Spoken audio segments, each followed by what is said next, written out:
Comment et pourquoi votre ange gardien vous choisit et ce que cela signifie vraiment. Avant même votre naissance, avant même votre premier souffle, il existe un lien ancien, un lien précis. Bienvenue dans Voyage dans l'inexplicable, je suis Lorraine Jourdain, médium clairaudiente, auteure et conférencière. Alors à propos d'ange gardien, justement, je vais vous parler d'Edgar Debay, qui est mon ange gardien, ou plus encore, je dirais, mon guide spirituel. Découvrez son livre, notre livre, le livre que lui a écrit en grande partie en écriture automatique, mais aussi en clairaudience. Et il vous parle de sa vie de vivant, du 14e, 15e siècle, voilà, jusqu'à son décès et son passage dans l'au-delà, pardon. Et il nous laisse des messages pour nous, les personnes du 21e siècle. Il est déjà sorti au Québec, que vous retrouverez dans les éditions Le Dauphin Blanc, et en France comme en Belgique, à partir de mi-juin 2026, il sera disponible dans les Cultura, les FNAC, les centres Leclerc culturels, et puis bien sûr sur Internet. Donc voilà, n'hésitez pas. Aujourd'hui, nous allons explorer une question essentielle. Comment et pourquoi votre ange gardien vous choisit? Un ange gardien n'est pas attribué au hasard. Il n'est pas placé là comme une présence anonyme, non. Il est lié à votre trajectoire, à votre nature, à ce que votre âme vient traverser. Avant l'incarnation, l'âme ne part pas seule. Elle s'entoure, elle prépare certaines grandes lignes de son passage. Elle ne décide pas de tout, mais elle s'inscrit dans une dynamique, dans des liens, dans des étapes, dans un chemin. Dans cette préparation, certaines présences sont déjà là, non pour décider à votre place, mais pour vous accompagner. Votre ange gardien ne s'impose pas, il correspond.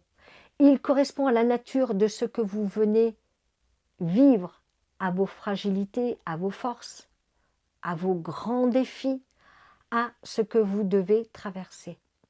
Alors, pourquoi vous? Parce qu'il existe une justesse entre lui et vous, une capacité à vous comprendre, à vous suivre, à vous approcher, à vous inspirer, à vous soutenir dans ce que vous avez à vivre. Dans certains cas, ce lien est ancien, très ancien. Il peut s'agir d'une conscience qui vous connaît déjà, qui connaît vos mécanismes, vos réactions, vos blessures, vos élans, vos résistances et les grandes étapes de votre chemin. Il ne vous choisit pas pour vous surveiller, il ne vous choisit pas parce que vous êtes parfait, non. Il vous choisit parce qu'il sait comment vous guider, sans vous écraser, sans vous forcer, sans prendre votre place. Autrement dit, ce lien ne repose pas dans une faveur ni sur un privilège. Il repose sur une cohérence, une affinité, une capacité d'accompagnement. Un ange gardien vous choisit parce qu'il existe entre vous une justesse.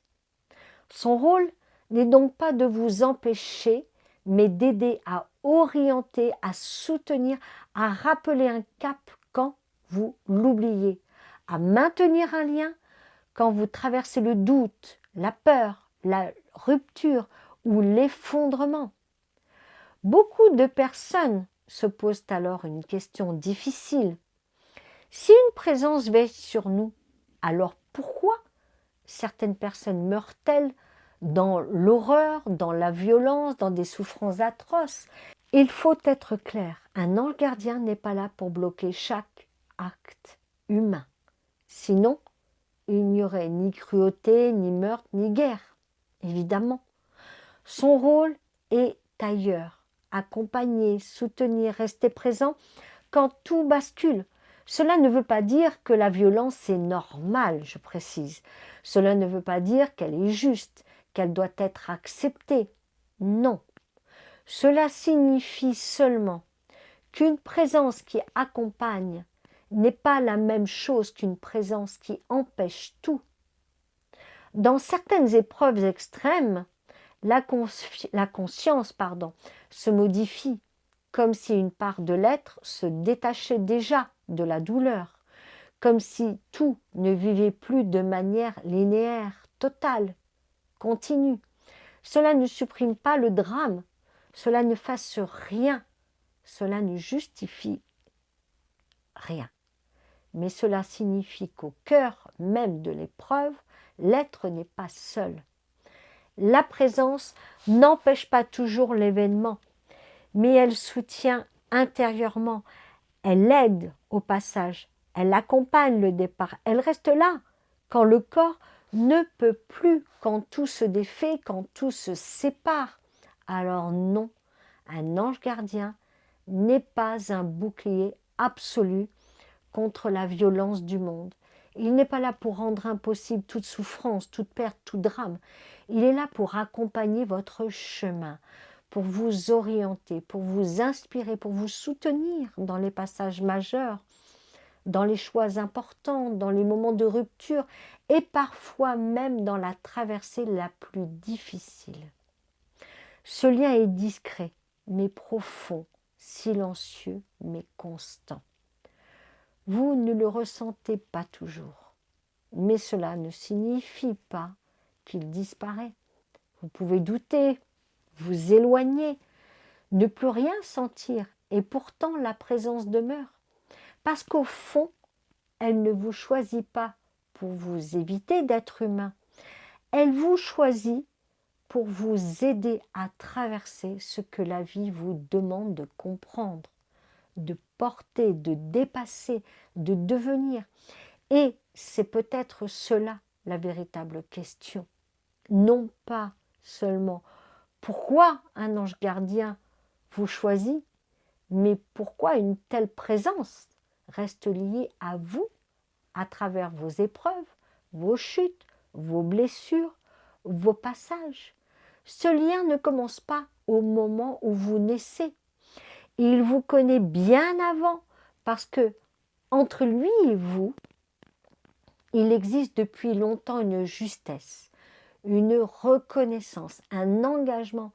Et c'est aussi pour cela que même dans vos nuits les plus profondes, vous ne traversez jamais tout complètement seul.